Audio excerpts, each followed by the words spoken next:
The AI race is heating up, and Tesla's right in the middle of it. With xAI and Tesla building powerful data centers and custom AI chips, they're about to take a big lead. If xAI gets 1 million Nvidia chips and then adds Tesla's Dojo chips, it could instantly shake up the whole AI industry. Who's going to control the world? This would catapult xAI and Tesla into a dominant position, two of the biggest AI chip companies in the world, second only to Nvidia in training and first in inference. For Tesla investors, this is the real game. Brian Wang is a futurist thought leader and a popular science blogger with 1 million readers per month. His blog nextbigfuture.com is ranked #1 science news blog. He covers many disruptive technologies and trends. Welcome, Brian. Appreciate you joining me. And great to be here, Herbert. So every time we've done one of these shows, they've been big hits. People love your fresh thinking and, of course, your analysis. You've done really, really well when you taught us a lot about AI and just the scale. People don't understand how quickly things are, and you've quantified it for us. And so this is big. Tell us what you're going to cover for us today. So I'm going to be talking about how xAI and Tesla are getting to 1 million GPU AI data centers, and they're doing that the fastest of any of the competitors. They're perhaps 3 to 10 times faster than the competitors. I'll go over the numbers on that in detail. Plus, by installing 1 million GPUs, if even half of those GPUs end up being Dojo 2 or Dojo 3, that would be 500,000 GPUs. And AMD sells only 400,000 to 500,000 chips. So that, and Nvidia for the GPU side sells about 5 million. So getting to 500,000 of their own, buying their own chips, or if they bought all their own chips, 1 million, they would be a solid number 2 behind Nvidia. And AMD is worth $200 billion. And that doesn't even count the AI5 inference chips, which if they have one for every car, one for every Tesla bought, in 2 years, that could be 5 million, 6 million inference chips.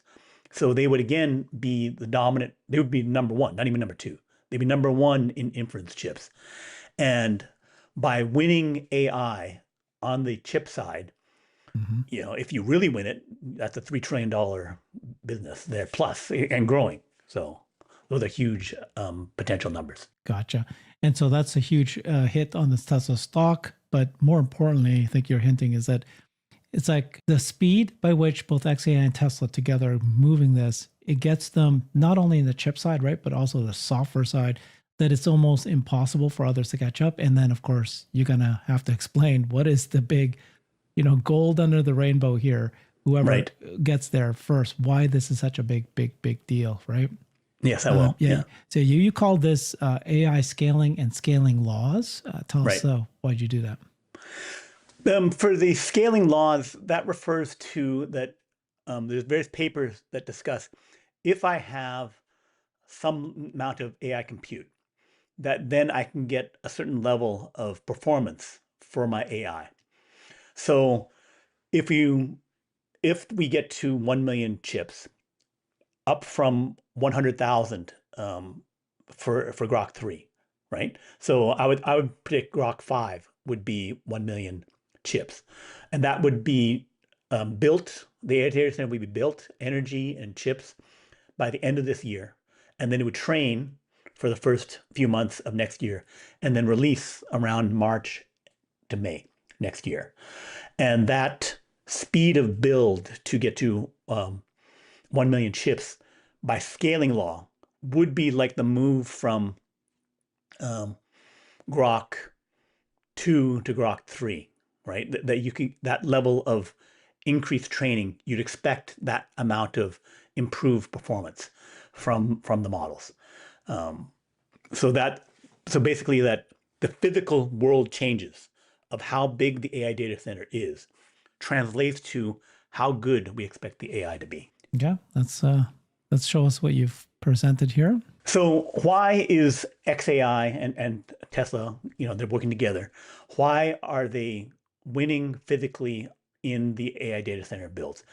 So if people don't know, they installed 100,000 chips in about 92 days or less. They did their first 100,000 H100s for Grock 3 um, over the last 6 months of last year, and they took 120 days to install those first 100,000 chips. The next 100,000 was 92 days, so let's call it 90 days. So then being able to constantly speed up those chips installs.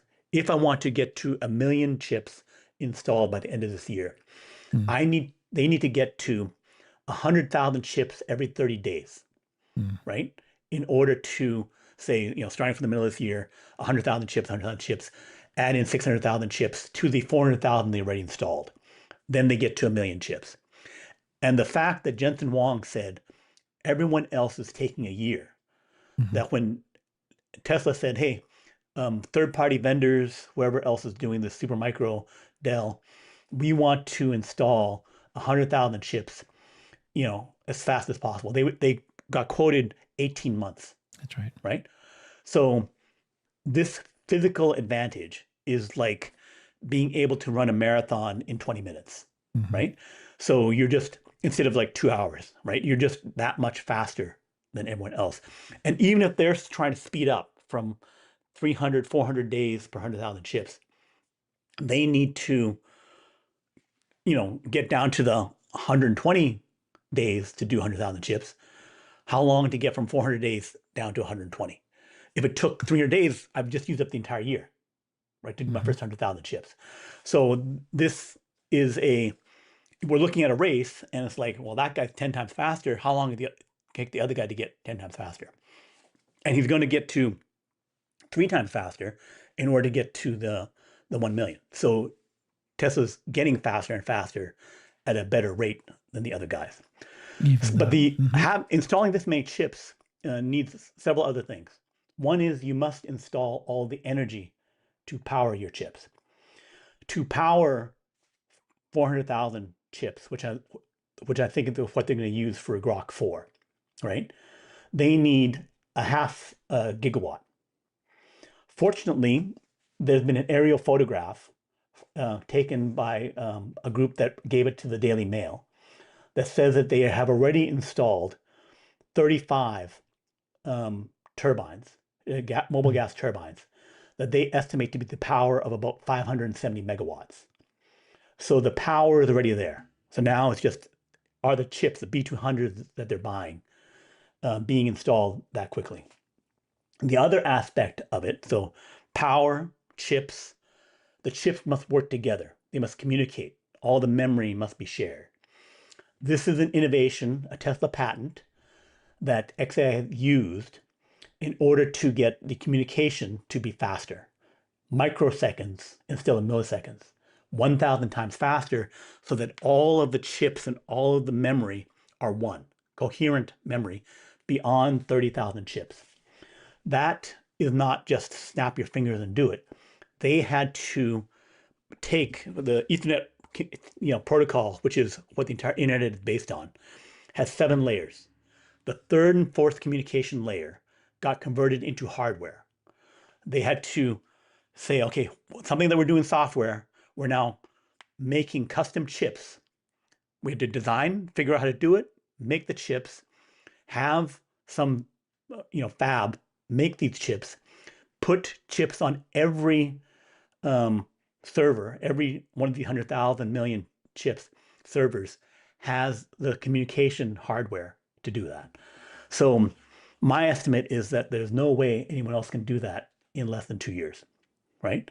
So in order to, but they could have some other solution, speeding up, InfiniBand, do some other stuff. They can get to more than 30,000 chips, but that pure hardware solution, that 1,000x speed up, in order to get not 30,000 chips talking together, but 30 million chips talking together, is a unique Tesla XAI patent and hardware product that they have created and used. Gotcha.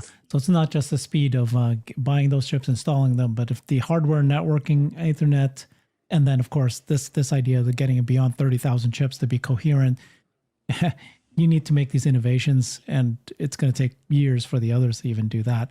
And then it goes beyond that, right? You're going to talk software as well. Right. So it's a question of if you view this, the problem of doing a million chip GPU data center by the end of this year and making AI out of it in the next few months after that, early in the next year, it's like this person that's ahead has already got, in the marathon, run into the stadium and now doing laps around the stadium while the other Yeah. guys are 5 miles away from the stadium, Yeah. right? No one can say, oh, that guy 5 miles behind, not in the stadium, can beat the guy in the stadium who's getting faster and faster, right? You have not got to the starting line. You're like, trying to get, your bus is delayed, you're stuck in traffic. You can't get to Yeah. the starting line. Yeah. Okay. Yeah. Cool. All right. Okay. Let's keep going. So this was a slide from the Grock 3 introduction where they showed that Grock 2 is the only thing on this slide. Grock 2 is the last blue dot. Mhm. And then the white dot at the top at the same level is GPT-4. So there was a 3-4 year gap between GPT-2 to GPT-4, and they increased their compute to that level. XAI started after GPT-4 was already built, Mhm. and then they made, Grock 1, Grock 1.5, Grock 2, and then not on this chart is Grock 3, which had 15 times more compute. Yeah. Everyone else, other than Google, has been stuck at the 30,000 GPT-4 level, Mhm. maybe double that level of compute. And if they get B200 chips, they can get a 5x out of it. So they can get to Grock 3 level once they get new B200 chips, about 30,000 of them. But they can't get the communication problem solved. Then they're stuck not being able to scale from 30,000 to a million or to 3 million or whatever. So this is, again, another view of the computational gap. And computation translates to better AI. So you can go to the Okay. next slide. Let me pause for a second because Sure. I'm going to play a quick, very quick. Here's Elon Musk talking about Grock 4. Sure. Grock 4, yeah, later this year. We've got Grock 3.5 coming out soonish. That'll be a lot of significant upgrades. Yeah. So, what are the differences between Grock 3.5 and 4, and why does that matter to Tesla investors? So one, the new Grock models are getting better and better at multimodal, so voice and video. So the video aspect will be directly applicable to robotaxi and Tesla Bot. And then they'll be put into Tesla cars with the voice. The Grock is going in this month, I believe, for a voice communication interface. So that will improve the customer experience and increase sales by doing that. Grock 3.5, because they already installed 200,000, another 100,000 chips by the time the Grock 3 was released, Grock 3.5 will use those extra chips for more compute. And I believe the first 50,000 to 100,000 B200 chips will also be in there. What this means is Grock 3.5 will have 3 to 4 times the compute of Grock 3. So next month we'll have a better model. That translates to, by my extrapolation, a score of about 1460 on the AI ranking models. 1450 to 1470 would be my rough estimate from if we get the improvement based on the extra compute, which would then put them ahead of the 1437 of the Gemini 2.5, and they're at 1403. So I'm translating the compute into expected performance. Grock 4 will have 12 times the compute. I'm expecting, again, the installation of the energy is done. The chips mean that they'll be training Grock 4 pretty much immediately after they release Grock 3.5. So that means starting in May, they'll train, and then they would then release June, July, and it would have another step up, about 1,550 is my expectation on the score. So it'll be a significant step up. They'll be pulling away at that point for their AI. Grock 4 is coming this year, and at that point, it's going to be by far. And then I think Elon said no one will ever catch up. So Right. these will be in the cars, and there will also be the robots. I can see why that matters. But did you say that you think these Grok is also going to be, because it's got video? Also, does were you referring to like simulation training and just Yes. training in general, not just communication with it and asking it questions and it answering back, but actually the Grok is also used for training, like simulation and If it's not already used, yeah. and we've seen Grock 1.5 video where it was doing simulation-like things and Mhm. analyzing traffic and other stuff. So the previous version to version 2, the 1.5 video it was analyzing street scenes. So they were applying it Mhm. to their problem of robotaxi. Exactly how they integrate it in is not clear, but the more capable it is, then it would it's an obvious move for them to do more Gotcha. Didn't know this. simulation, Yeah. data synthesis, so Yeah. creating synthetic data, so expanding Yeah. your data footprint And as well. Elon did mention that, right? He did say that synthetic data was required. So, to the extent that the robot will accelerate its ability to do tasks, because the more Grok is trained and bigger training compute, and the bigger it gets, the faster you get to training the bots. And then okay. Is that right? Right. If this is true, That's right. then this is like, And right. then the speed of improvement Yeah. is how much can I use AI to speed up everything that I'm doing? And for things like synthetic data, it's synthetic data is less useful for some things. It's very useful for coding, getting better coding, and getting better math and certain aspects of physics. So the physical world AI that Tesla and xAI are doing is something that using the AI tools to improve the AI tools is a flywheel that will help things go faster and faster. So you must use your AI to make your AI development faster. That is the key, one of the keys to winning. Use your AI to make your AI develop faster. And then, of course, when that develops faster, use that AI to develop your AI development faster. Right. So, yeah. So, this is what you're referring to, the software part of it, where Right. Grok can actually. Can you explain that a little bit? So, you're saying that like software coding is something that AI can do much faster, quicker, better than humans. And so could Tesla catch up to Nvidia, who has CUDA? Yes. So I'm viewing this based on things like a metric like lines of code, right? So the whole world with 40 million developers produces about 1 trillion lines of code, each person producing about 30,000 lines of code, validated, tested lines of code. CUDA, I'm This one. guessing maybe a billion lines of code, but it's Mm-hmm. one of the most important, most difficult billion lines of code because it's what is the secret sauce to give NVIDIA, it's the difference between AMD and NVIDIA really, because the hardware chips are comparable.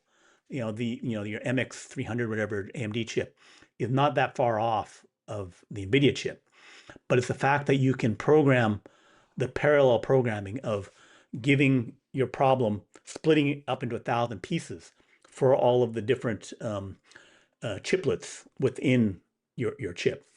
So for Dojo 2, Dojo 3, making the programming of your chips easier, better, using AI, either by creating a library like CUDA or Super CUDA, and applying that to your Dojo 2, Dojo 3 chips, where developers don't have to deal with the complexities in order to optimize for your chip.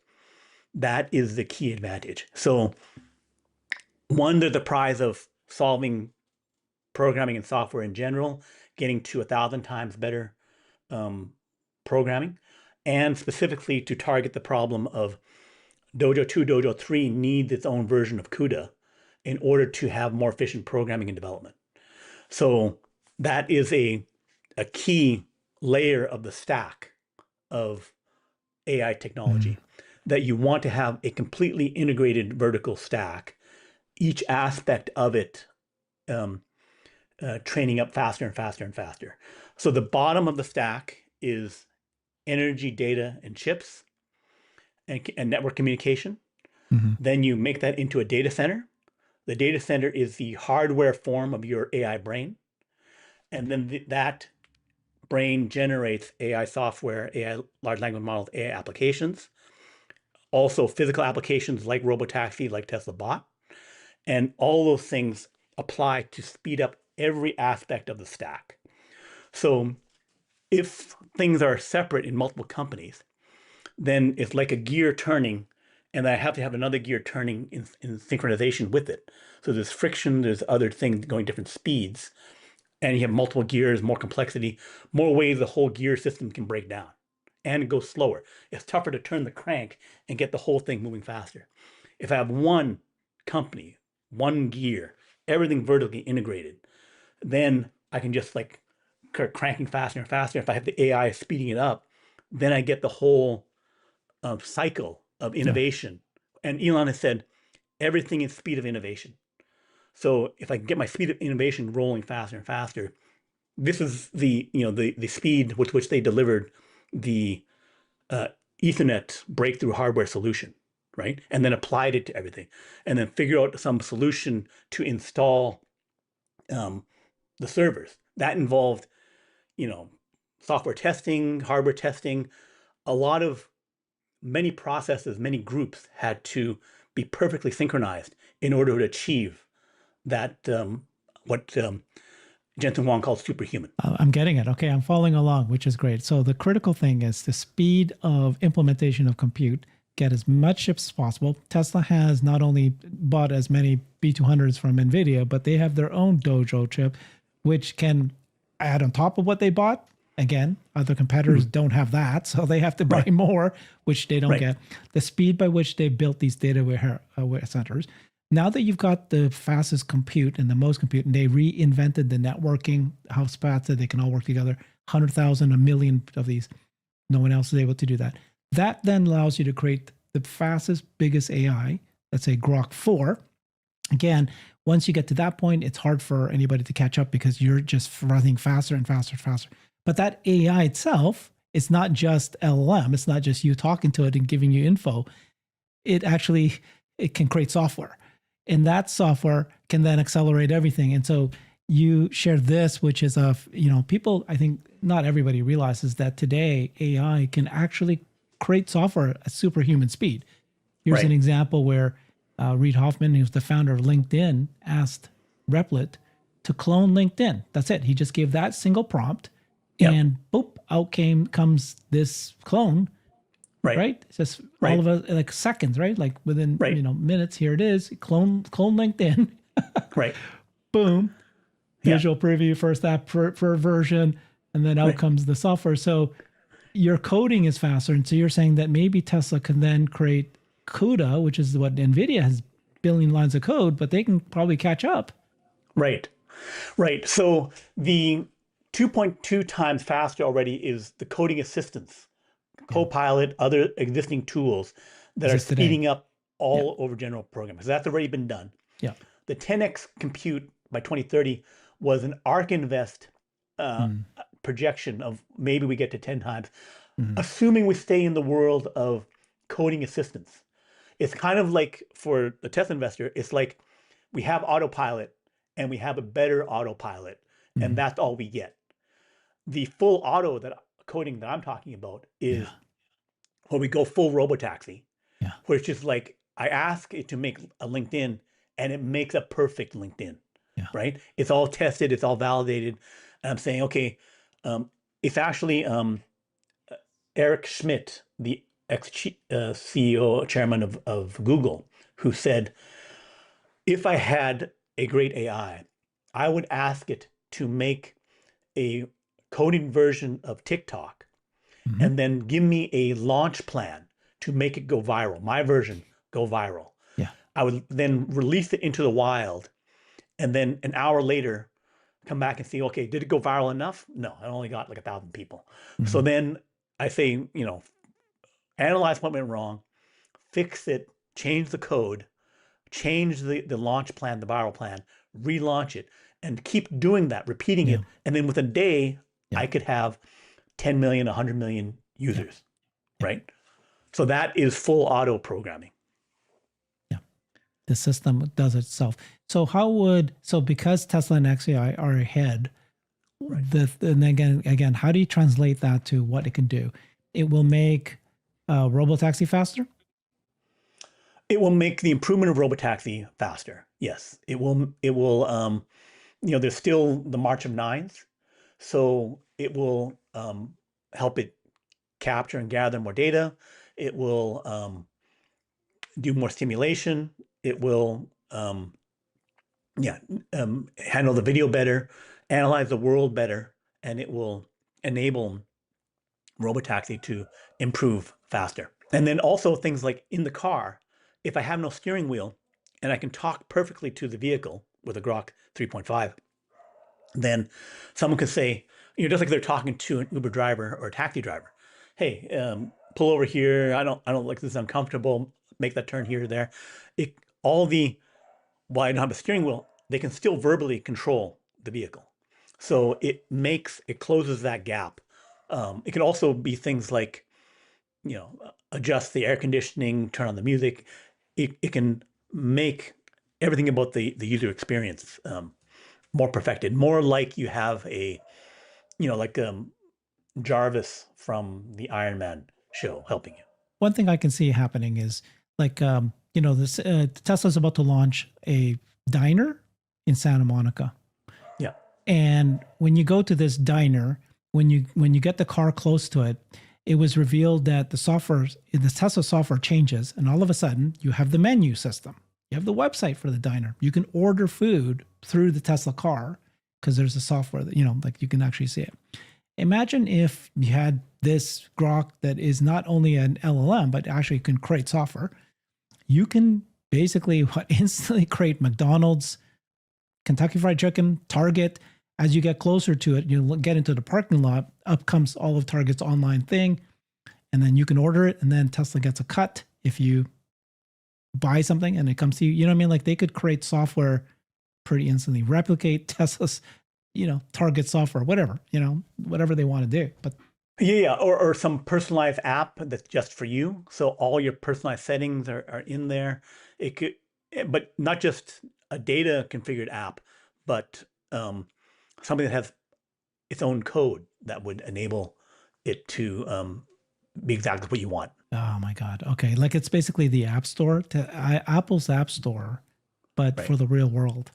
Right. Right. Like a million different apps could be created at that point, billions, Right. that you just can't even imagine what you would want. My gosh. Right. Okay, so let's continue with your deck here. So you got this one. What's This is just a compute thing showing that there was a site called Epoch AI where they do a lot of data tracking. They had shown that the Grock 3 had 4.6 times. It should be 2 to the 26. A 6 dropped off there. So basically, it has it's a 10 to the 26 compute. So it's basically 15 times the GPT-4 level. And then Grock 4 would be several times more powerful than that, 12 times more powerful. So it's 180 times the compute. So just a compute amount of flops that are used for the whole training is just another number. Yeah. Yeah, it's looking like it's magnitudes every time, Right. 15 to 10x. This one's Right. about So the 5x. Grock 7 is that I'm anticipating a certain amount of hardware chip improvement over another year or so 2027, maybe 2028, and that I've physically analyzed the Memphis location to determine that they could fit 3 million chips inside of it. And also there's talk of expansion to double the size, which would then enable 6 million chips. They would need to get power up to 3 gigawatts or 6 gigawatts, which Jesus. might be possible with Tennessee Valley. So just we haven't seen anything yet. And this is Right. like magnitudes change coming very soon. You're talking 2027. That's like 2 years Right. from now. Yep. And then imagine what this will do to the Right. bots and robotaxi and basically AGI. Right. Right. Oh my God. So then this, you hit data limitations. So if you have enough energy to compute, then how much data you have limits how well you can do the computing. So basically, that hypothetical 3 to 6 million GPUs of like Rubin or Rubin Ultra or Grock, or sorry, Dojo 4, Dojo 5 chips, you start hitting into some more data problems there. But data is not a problem for video. You can gather more video data, and less of a problem if you can get synthetic data. But in terms of like regular data lying around internet in the physical world, digitized, air quotes, Yeah. easier to get data. Yeah. Let me understand what you're saying there. But basically, all the competitors out there, right? They have run out of data.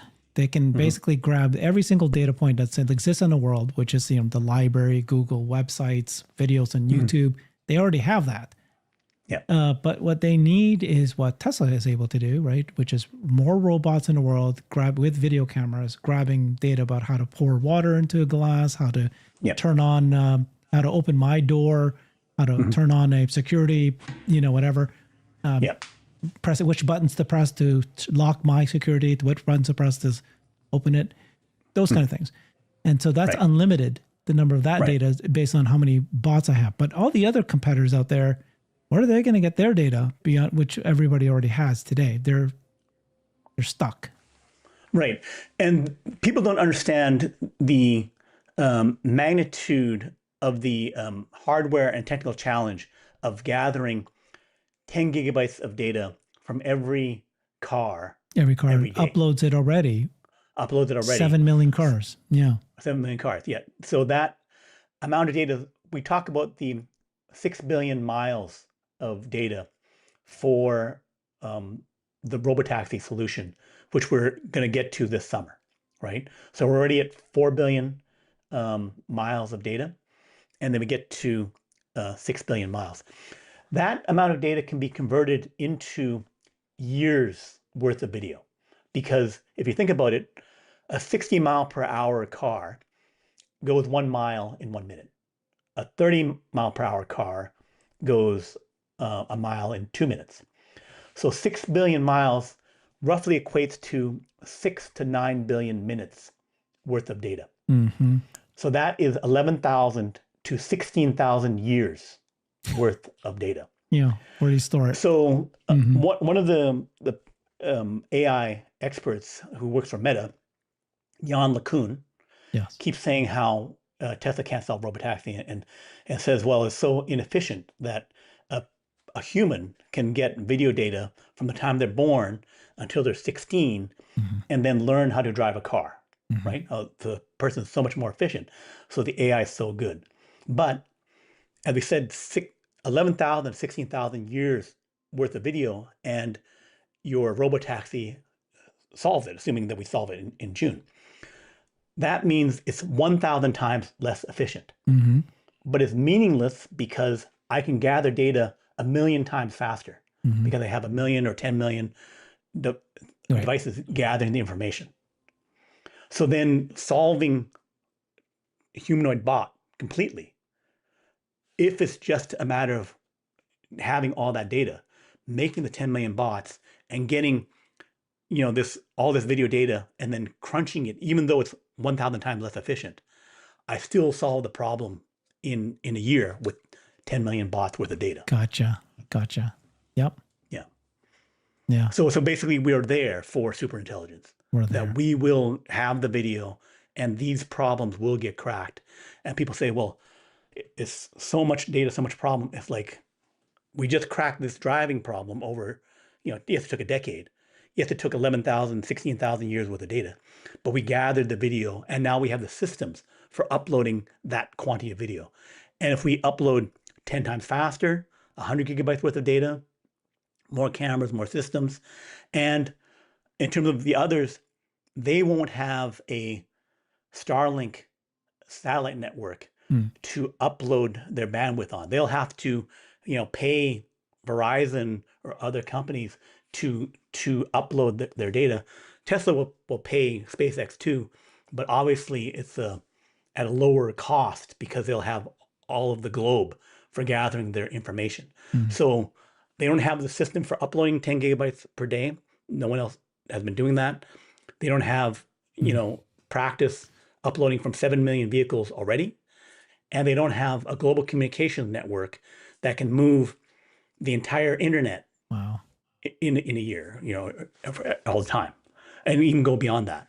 So it's like fundamental, having the hardware in the field, $100 billion worth of hardware in the field that is already doing it. It's looking at someone way out ahead with a telescope, as Elon says. Yeah, so far ahead with so many things you have to think about, but Tesla's already doing it. They're ahead. Right. Okay, let's continue on here. I'll see what I have here. This is just a picture of the Memphis data center and that move from 122 days to 92 days for 100,000 to 200,000 chips. Yeah. And it's projecting, we need to project, again, how fast is the next 100,000, Yeah. how the next 100,000, and can we get to that 30 days You think it'll get to per 30 100,000 days? chips? Wow, that would be crazy. Well, this is it, right? They keep learning after it, keep doing the next one. Why wouldn't it be eventually? Okay. I think you should. These are the natural gas turbines, the mobile turbines that they pull up. Each one, I think the two of them do 16 megawatts. I'm not sure if it's two or one that does 16 megawatts. Maybe it's one. But it's 60 of them will generate a gigawatt. So basically pulling up with these power units, mobile power units, that are the fastest way to install. Normally building a large, 300 or half a gigawatt, fixed building natural gas turbine could take 2 years. Making that, out of a coal plant about 2 years. Making a nuclear plant in China or South Korea can be done in 4 to 5 years. Currently, because of regulation and a supply chain problems, it takes 15 years for U.S. to make one nuclear plant. So this is basically just the fastest solution for getting a lot of energy. And Tesla's doing this. XAI is doing this. Yeah. They just buy these guys from this company. Yep. It's a subsidiary of Caterpillar. Yeah. So I'm expecting that 1 gigawatt by the end of the year. That's just all I'm saying. And then we're already at half a gigawatt already installed beyond that. Google AI is strong. I think that they're the main other competitor. They don't have the 30,000 chip problem because they are using their own TPUs, tensor processing units, so different chips. I do not know the details of their hardware communication to know if they have a communication problem and where it impacts their systems. But they're not the same as Nvidia, so they already can do 100,000 chips, which is what they did for their 2.5 Gemini model just released, which is now the leading model. Also, Google could have certain algorithmic secret sauce advantages. It's not clear. And they also have more chips. They probably have 1 million TPUs or more, but in multiple buildings. Gotcha. And some of them they're using for their, Google search and other things. So, who is strongest after XAI and Tesla? I would think Google is the strongest. Did not know all this. Very good. Okay. Yeah. And this is the difference between compute scaling historically and algorithmic improvement. Smarter algorithms is a huge part of this thing. But if compute scaling, that bottom green wedge, if Tesla's is twice as big as everyone else's or accelerating twice as fast in terms of compute, you can for a while offset if your algorithmic capabilities are substantially better. But in general, it seems everyone copies everyone else's algorithmic improvements within a year or less, a few months. Because how long did it take everyone to copy OpenAI reasoning models? It was just months, right? So how long did it take everyone to copy, any other chain of thought, you know, Yeah. multitude of expert things. So any other algorithmic improvement, everyone copies it quick, usually less than a month to copy that. So it's not a defensible moat. Except, didn't you say that the bigger the compute, then use AI to create the algorithm for progress? Right. And then Right. If you, that's when you can make that go faster. If you have applied the compute to make your algorithmic improvements automatic, or not automatic, but Yeah. AI enhanced, Yeah. then you completely change this. And there's potential to get, there are 100x, 1000x power ups that are available to you, where if I go from not needing layers of software, operating system, firmware, other stuff, high level programming language, if I can drive down to assembler or onto the chips themselves, that is a 100x, 200x improvement. And there's other things like that out there where everyone knows, oh, I can get 100x improvement, but we can't do it because humans can't work faster. do the programming, can't do the figuring out. Yep. But if you have AI handle the complexity, then what was impossible for a team of humans or all the industry becomes possible. So that would mean that not only next year do you get to 100 times, 1,000 times better on the hardware side, that suddenly you can get algorithmic unlocks and get another 100x, 10,000x. And then suddenly within 2-3 years, you went up 1 million, 10 million times. Yeah, faster. Okay. And this is just the ranking score. The Gemini is ahead. In the tied for second kind of thing is Grock 3 preview down there. So Gemini came out recently and is a bit ahead on the score, which is the column beside the names, 1437.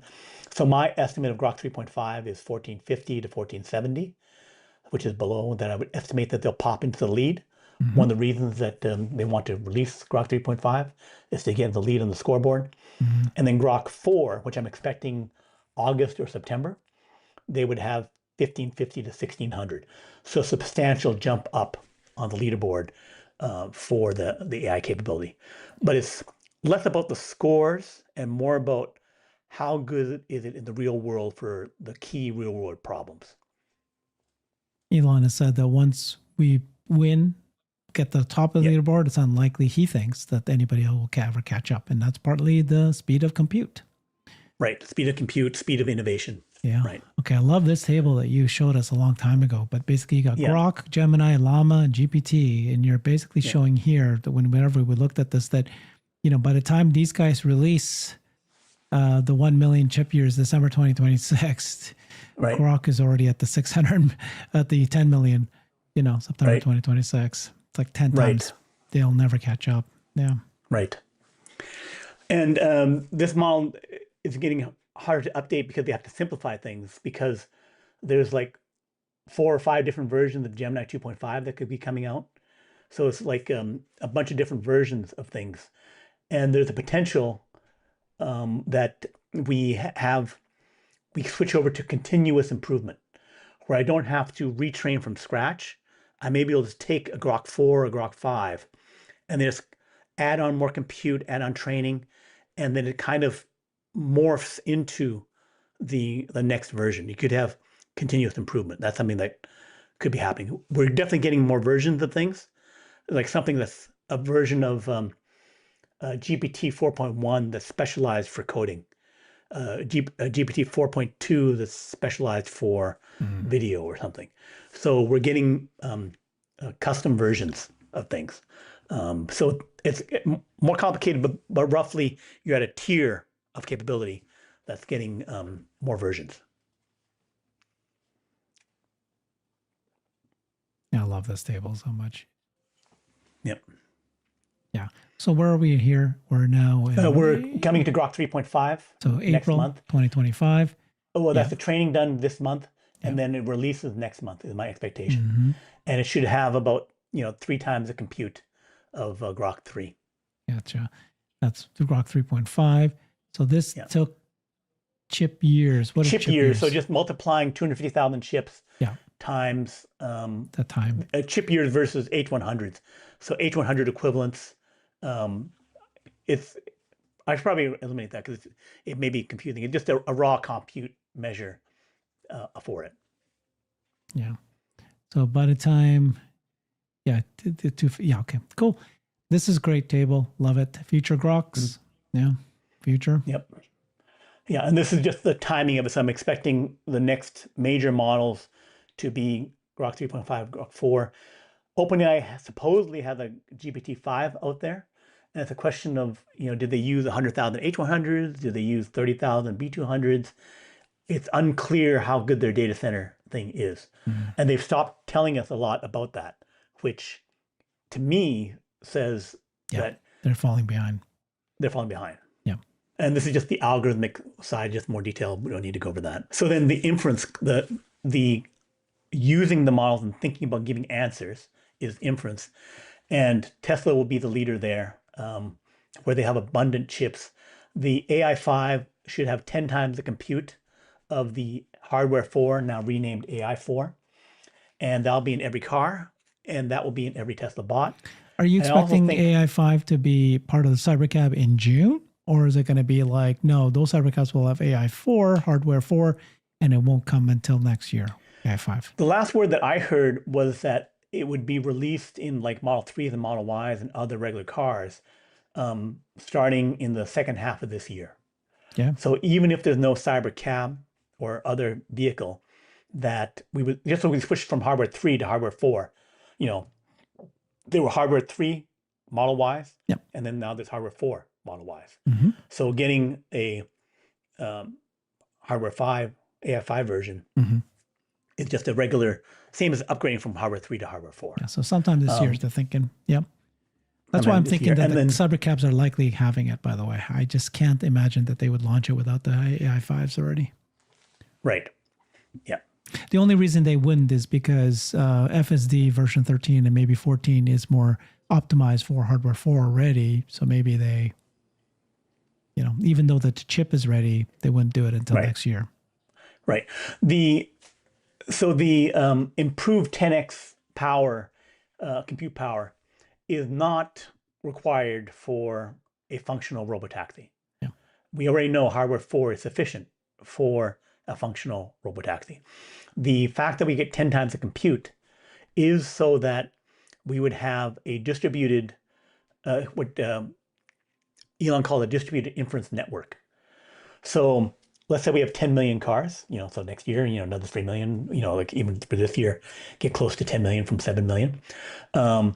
10 million cars and then get them to have over half of them AI5, because we have, say, 1 million cars with AI5 this year, and then next year we have 4 or 5 million cars, right? And those are like a distributed data center. So if we consider the training cluster at the end of this year at 1 million chips, then we would have 5 million, 10 million chips driving around that we can then query to get questions done. I think it would be, the questions done is mainly help us do programming, get us doing lines of code, and then having, say, 10 million cars out there, all with AI5 chips. That's like 10 gigawatts of nuclear power plant powering a training cluster of 10 million chips. It's amazing. It's so hard to boggle my mind. But my car, my Tesla Model 3, is a computer on wheels, and it's got a battery powering it already. And so at any time, if I allow it, Tesla's data center can, they're going to come and use my compute when I'm not using the car. Use the compute, and it's being powered already. So they don't even have to. It's like a data server sitting there, right, right, with a chip, AI5 chip that they could, So because Tesla has a profitable model for selling its chips, chips out to the world. Yeah, it's like free data centers. They would have like for them, and powered free for them with my electricity. Now I can charge. I can probably charge for the service, but I'll make some money, but it's much cheaper for them. Right. to pay me. We did a show on that one time, how incredibly lucrative it could be for me. Like, what if I can start making, I think we calculate $2,500 a year for renting out my car's computer when I'm not using it to Tesla. Imagine that. I mean, I'm making $2,000 to $5,000 a year. My God. So if we solve programming, right? Big if we solve programming, right? And the number of tokens somehow correlates to the number of lines of code that you can make. The AI5 chip might be able to provide the code of 100 to 10,000 developers. So if we say, what is the value of it? If we have coding and not just giving answers to things, if each of us can be providing code, creating car, things. Yeah. It would be providing the software for like 100 programmers, 100 developers, 100 developers each making $100,000 a year. Yeah. It's like valuable. Interesting. But that's AI5. Yeah. So that's going to be 2, 3, 5 years before that starts becoming important. Right now, AI4 is not going to be used, not big enough to be used as inference, distributed computing. Okay. That's huge. And then every Tesla bot will have their own chips. Every Powerwall will have their own chips. Okay. Gotcha. Right. And then, how many inference chips would be out there if we start scaling up the lines with the unbox process and we start scaling up the number of bots, then a fleet of 100 million by 2030 would be very achievable that we could have in terms of a fleet of the AI chips, because I view the AI chips, the AI company part, as being the most valuable piece of it. And if we bring this talk of bringing the Cybercab down to $15,000 worth of hard cost, 10%, 20% of that could be the chip. So it's like a piece of toast where the Cybercab is the piece of toast and the value is the caviar or whatever on top that is the chip. Yeah. That I want to get the valuable chip out there. And this is a profitable means for me to scale that out there to the world. It's even a bigger profit center than maybe robotaxi, or well, maybe not bigger, but it's significant. Right. And then, you didn't even add how many Tesla bots. I mean, the Tesla bots by 2030 could be itself 100 million. 100 million. Right. Yeah. Oh, God. And so it's a race. It really is a race, isn't it? Right. Not only the hardware, but the chips, the software that then creates software, the AI that then facilitates everything. This is why we think Tesla's the best investment, because they have a relationship with XAI. They have all the skills. They have all the pieces. Yep.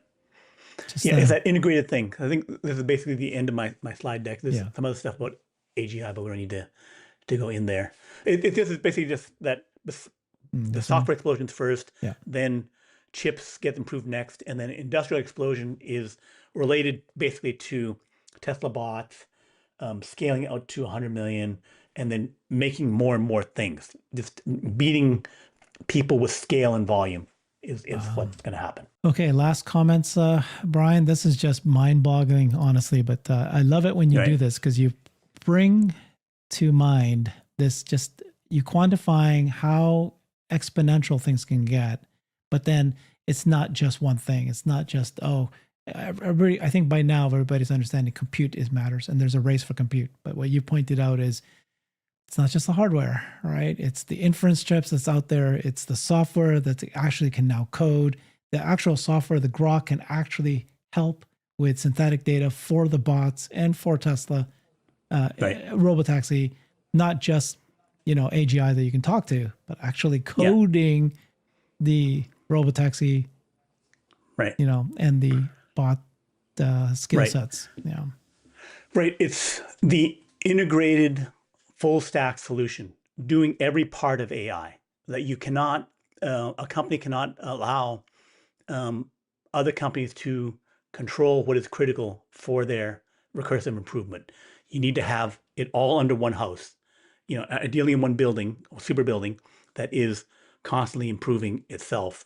And, from energy, chips, building the hardware, and then creating the application. So Tesla is the AI company of the future, where it's all everything together. they own. Now that they own Dojo, and Dojo's becoming successful, according to Elon, it's looking like it's going to actually be a big game changer, which means that they're not dependent on Nvidia, and which means that they can now, like you say, AI can improve the Dojo chip, and Dojo chip, the software can be created to match Nvidia.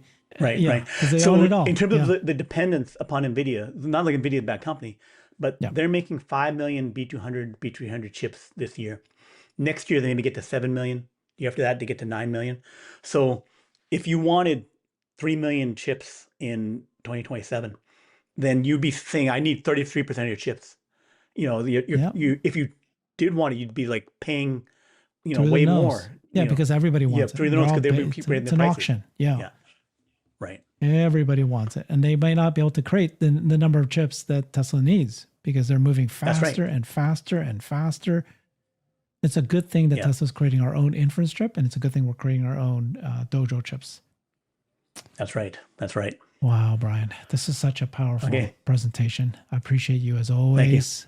Follow Brian. Check him out at his YouTube channel, at Next Big Future. This is the kind of stuff that he shares. He's been very good about his predictions about the future, right? That's something I think you should be proud of. You're ranked #1. And you've hit it out of the park with Tesla stock. We'll do another show on that shortly because time for us Okay. to revisit your expectations for that. Thanks, everybody. Definitely. Bye-bye. I've created a website that is the most comprehensive resource for the Tesla investor. Please check it out. Simply go to my website at herbertong.com.